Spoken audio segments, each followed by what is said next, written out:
Hear this man that I'm about to let you hear.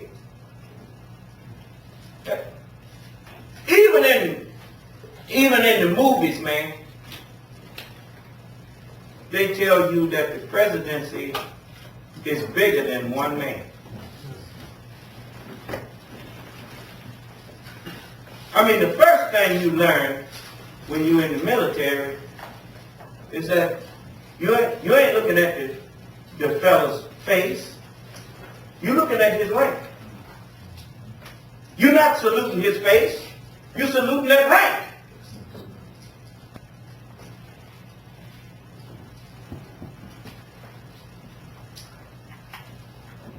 Here, this man, supposed to be a congressman, supposed to be an enlightenment. It goes without saying, if you are a congressman, you're supposed to, it's a prerequisite that you are an enlightened individual to get to such a lofty office, right? Yes, sir. What does enlightenment dictate to you? As a representative, once an election is over, you are not just the representative of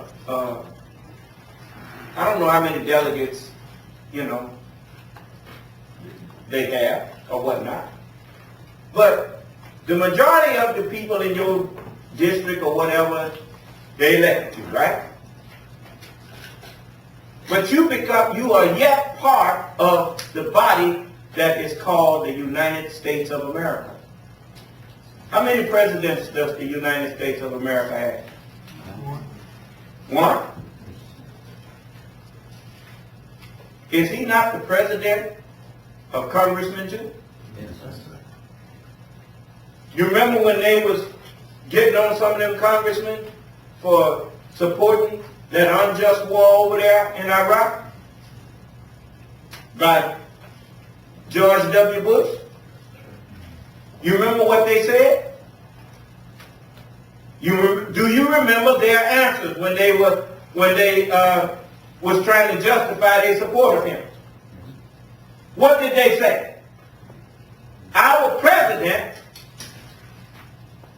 called on us to support him. Huh? Our president.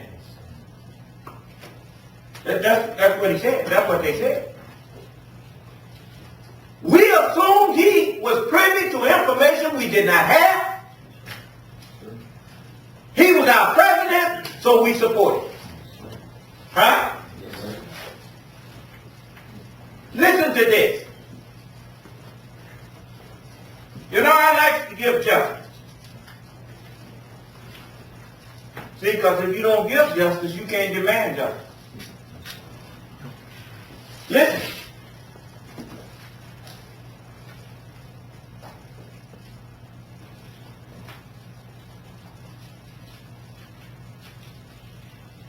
It's going to come on in a minute. Just give me a minute.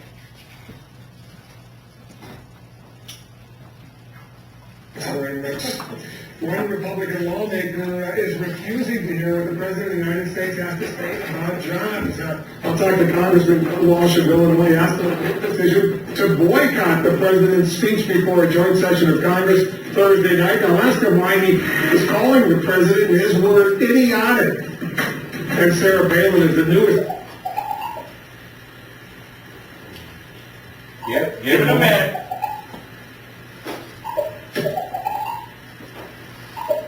Monday night, September 12th, 8 Eastern, sponsored by AT&T.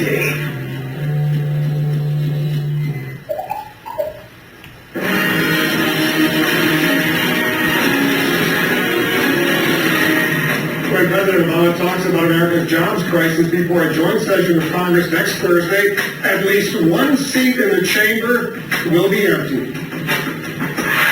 Joining us now, Republican Congressman Joe Walsh of Illinois. Congressman, thanks very much for coming in.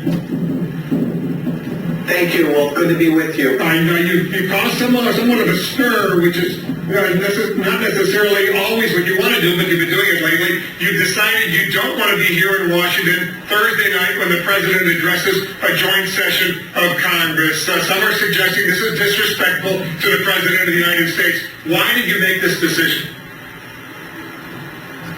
I made the decision a day or so ago when I found out that the president was going to speak before a joint session. To me, this is nothing but a political move by this president, and I simply didn't want to be a pawn in this political theater. I'm not even talking about the substance of what he's going to say. I'll read his speech. If he's going to propose anything new on job creation, I'll certainly respond to it. But to call a joint session of Congress, to me, sort of demeans the whole notion of that, and he's doing it for purely political reasons. But there's no issue more important right now than job creation and healing the American economy. If there were ever a time, Congressman, to call for a joint session of Congress, it would be during an economic crisis like this one.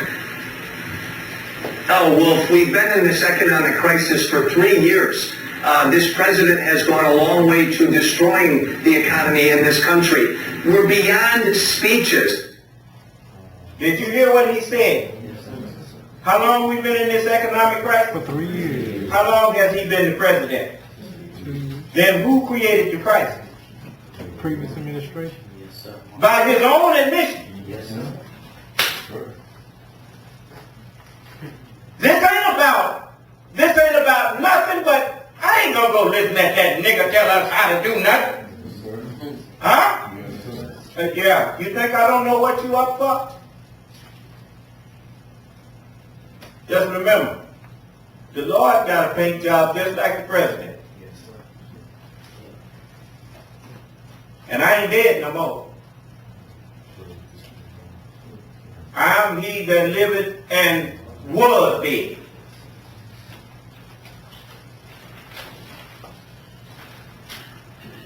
We could have made them things. I told you, you better be looking to see what was coming behind Irene. Yes, sir. Didn't I tell you that? We could have made them hurricane down there in the Gulf.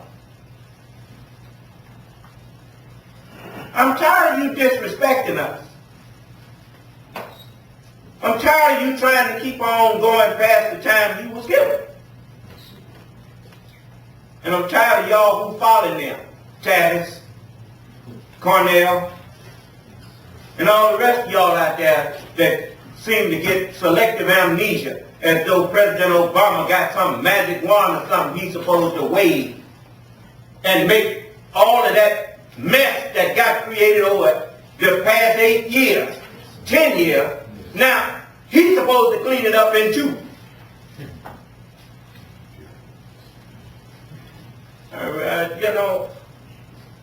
You know, we've been cleaning up behind, we know about cleaning up toilets and cleaning up messes. That's been our specialty. Huh? You mess the house up and then we clean it up and then once we get straight again, then you kick us back to the slave shack. That stuff, that doggone hunt today, that monkey will not swing now.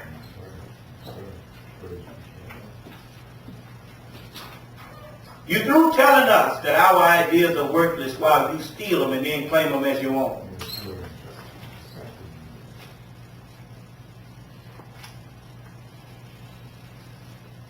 The just-minded Caucasian people know I'm right and exact. What you're doing is wrong.